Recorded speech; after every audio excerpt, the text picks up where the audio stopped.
Doctor गिरींचं रेडिओवर plus आणि TV9 वर पण त्यांचं लेक्चर ऐकलं.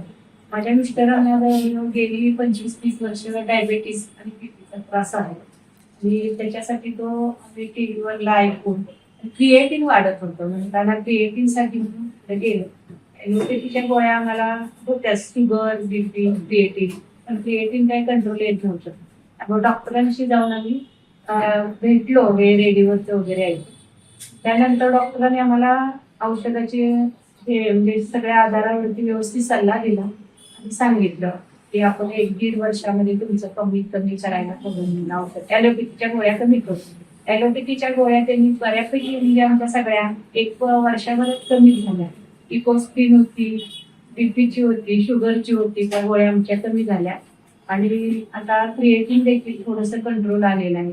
आणि आहारामध्ये इतका बदल सांगितला की आहारावरच शक्यतो आमचं शुगरचं कंट्रोल आलेलं आहे. आहारामध्ये आम्ही सर्व प्रकारची फळे खातो.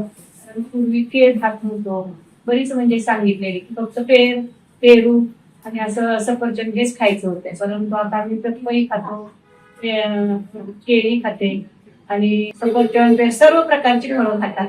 आणि आहारामध्ये सकाळी स्मूदी सांगितल्यामुळे स्मूदीचाही काळ मला फरक झालेला आहे. त्यांची शुगर आता नॉर्मल आहे आणि क्रिएटिन देखील कमी आलेला आहे. अजून सर बोललेले कमी करण्यात येईल.